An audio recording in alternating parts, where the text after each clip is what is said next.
So there's no aliasing on that, yeah. I mean, there's some stretching textures there, but I'd say that looks pretty good. Apart from the fucked up stretching textures. I mean, I'm talking specifically about the aliasing on it. When you're this close to it, because the 3D model has got a whole bunch of triangles on it, like long, thin triangles that define the shape, they are big enough to have multiple pixels representing them, right? But still, even this close, right? If I hold my head really still, no, so it's just texture stretching there that's causing that, like UV stretching that's causing that to look fucked up. But there is a sort of almost imperceivable flickering going on there, and I would say, yeah, that's just UV stretching, I guess. Let's have a look at it from this angle.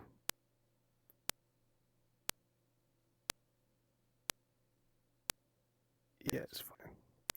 It's the UVs, right? But then as we move further away and it gets smaller,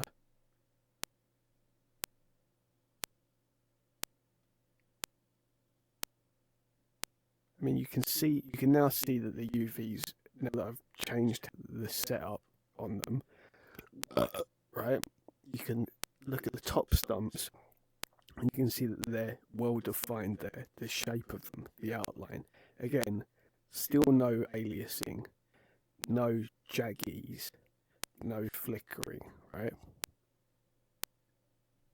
Looks fine. And then as you get there, pop, right? See that pop there? That's it swapping between the different versions of the model. So here it's probably UV0, LOD0, then we get out to here, pop.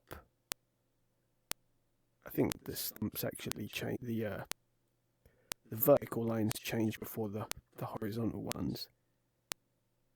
But you can see it there, pop, it changes.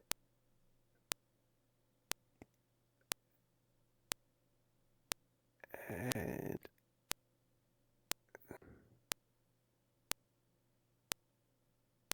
I mean, even now I can see, and I would say it's because of the brightness, right? There is like over the whole screen, there is like a heat haze effect. There is like a sort of almost imperceivable, but there is a sort of flickering. And I don't know whether that's the lighting, the 3D lighting, or something going on. But it's like, it's too bright, I would say. And I'd say the combination of it being too bright or like a sharpness filter or something's happening where, and I can see if I look at the skybox stuff in the distance, right? In the first couple of, there's a pie slice here where it's being blurred, and then as you move to there, these pixels here on the skybox, you can see they're very sharp, you can see detail, but these ones here, that tree there, is getting blurred slightly, and as I move my head about, it changes, but in the center of the view, there is some sort of blurring going on in the center. And it's not related to movement. It's related to the center of the view. There's a slice here where there's a blur effect happening here, even off in the far distance. But you know, that's another unrelated issue, which, you know, is not Anyway, back to focusing on this.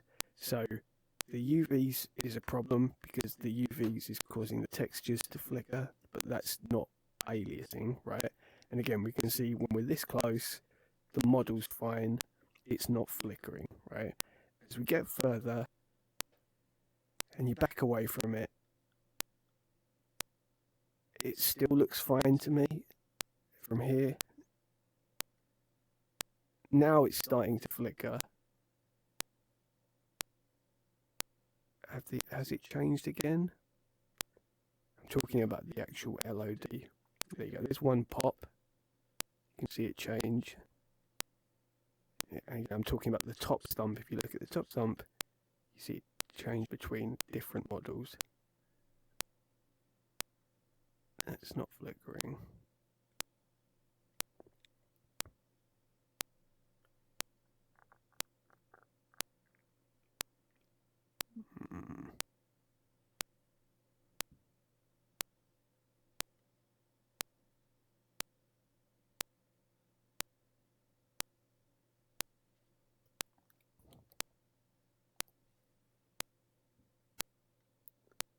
Yeah, I mean, it is sort of.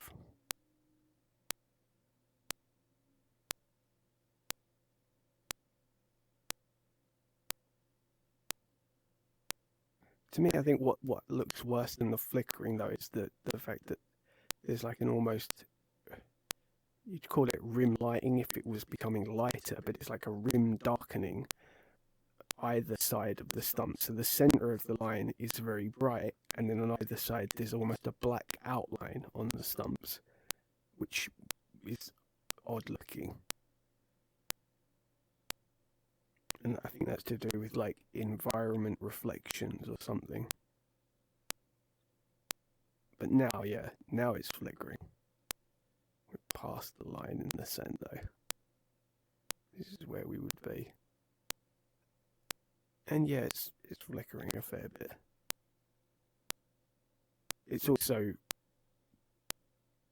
not, at this point it doesn't look straight. I can see it goes up a bit and it shifts over 1 pixel to the left. But I mean, I would say that to me that feels like there's just not enough pixels to represent that at that detail, like at that distance. It's so small on screen that when you get that far away, if you want it to, you know, maybe if I could get it without stretched textures, there, that looks flickering slightly, but again, that's like texture detail issue. You've got this writing here, which is very dark black, on a wicket which is very light coloured, right? So it's going light, dark, light, dark, light, dark. You're trying to fit all this detail. And again, here, it's fine. You can see it's very well defined. There's no flickering, right? Then as you get further away, because the MSAA, multi-sample anti-aliasing, right? What that's doing is it's every frame it is looking at one of those black pixels with writing on it, and it is looking at the pixel to the left and the pixel to the right of it, and the pixel above it and the pixel below it. And it might even be doing the diagonal ones as well.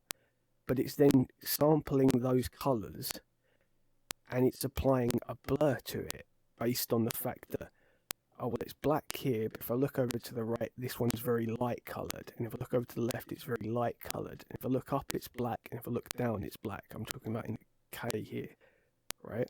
So it's like black, light, black, black, black, black, light. So then it's like, let's calculate this. Oh, it needs to be made lighter. Then as you move slightly further away and it gets less pixels devoted to it and it's more squashed together, when it samples it again, it then gets a different result. It's changed. So now instead of making it darker, it makes it lighter. And that's why it flickers, because as you move your head around and stuff, the result is changing and it's flickering. So Sure, there are many ways to resolve this. You could bump up the resolution using dynamic resolution. You could set that up from 1 to 1.5 or to 2. Therefore, instead of having, even though you're not changing the actual headset pixels, the game is rendering more pixels, and then when it's doing this sampling, the result is more accurate inside the software. So when it sends the result from the software to the headset, there's less, because there's more pixels being generated, even though you can't see them. When it's doing these MSAA calculations and it's doing the blurring effect, it's getting a more consistent result. That would result in less flickering. That's one way to do it. Problem with that way is by turning up the dynamic resolution from 1 to anything higher than 1, right? You're not going to see more pixels. The only thing you're going to see is a reduction in things like this flickering. And so you're going to lose a lot of performance for negligible gain, right? Compared to just getting rid of that text on there. If you get rid of that text on there and it's a consistent brightness, there will be less flickering. And so it's like, weigh up those two options. Which is more important? Overall game performance or a bit of text on the wickets? Personally, right, I would say, without a doubt, that text on those wickets does not matter. If your game's, if this is but then again, I would say personally that's not important. Overall game performance is much more important. But then again, if you're cricket people, oh, those wickets aren't genuine, authentic wickets. Look at them. They've not got the bit of text on there. Then, I mean, pick your fucking poison, basically. That's the problem, isn't it? Because if that is important, then maybe you need to upsample and lose overall game performance. If the text is, if people are going to complain about the authenticity of the wicket text, you know what I mean?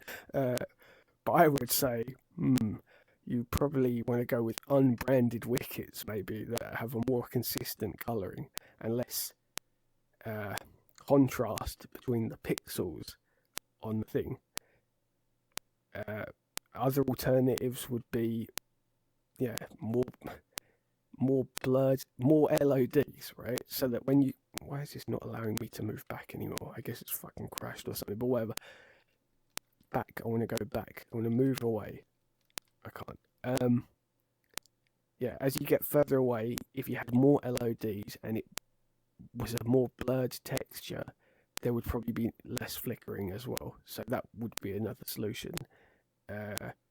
Other solutions, the day wouldn't be so bright and the shadows wouldn't be so black. Therefore, there would be less contrast, aka less flickering. And like, this is not related just to this wicket. If you look off in the distance, right, and you were saying the sight lines is an issue, right? Why is that an issue? Well, let's look at the top of the sight line. There is a black line on the top of the sight line, and then above that you can see white pixels, right, that are being aliased. Again, what's the pattern that is being presented here? Well, white is very bright, black is very dark. So the MSAA is fighting between knowing what the value should be. So it's going black pixel, white pixel. This frame I'll make it grey. In the next millisecond frame, it goes, oh, you've moved your head slightly. This frame it should be white. Oh, you've moved your head ever so like a tiny millimeter. It resamples it the next frame, and then it goes, oh, this time it's resulted and it's come out black. Now it's come out white. Now it's come out grey. Now it's come out dark grey. Now it's going, and so that's flickering because the result is not consistent. It keeps changing every frame. I'm sure, I feel like maybe I'm over explaining this, but that's what MSAA does. It reduces the jagginess by blurring it. But the blurring is not like, well, that's what blurring is, isn't it? It's looking at things around it and it's saying what's the average value. And when you've got two different high contrast values and it blurs it, but it has to fit it into an incredibly small space, yeah, that's the result. You get some flickering. So the flickering is partly a side effect of MSAA. Again, part of it is that is one of the causes. Another one of the causes is you're trying to fit too high detail a mesh into an area. Another one of the causes is you've got a high contrast texture that is being shrunk down to a very small area on screen. Another one of the causes is you've got a mesh like these top stumps here that have a lot of detail in them, that is again being shrunk down into an area on screen. It's being represented by a lot of triangles, but when you're rendering it on very few amount of pixels. So the game engine fires the sun down, and the top ones, because there's so many triangles, the top ones are saying we need to be very bright, and the bottom ones are saying we need to be very dark. But yet it's represented as 2 pixels on screen. As you play the game gets different results every frame. Oh, now it should be dark. Now it should be light. Now it should be dark. Now, like, that's what's happening there. I mean, that could either be a texture thing, where the texture is, there's a black line, and then on the texture above it, it's then white. Or it could be that the pixels facing towards us of that sight screen, right, is being painted to look like that, white, and then it's being painted at the top to look black. But the top of that object is just white. And so now you're picking up pixels that are bright white on the top, then below them they are black, and then below them they're white again. And it's all being smushed together, and yeah, you get it. I've repeated that one to death there, but hopefully that makes some sense.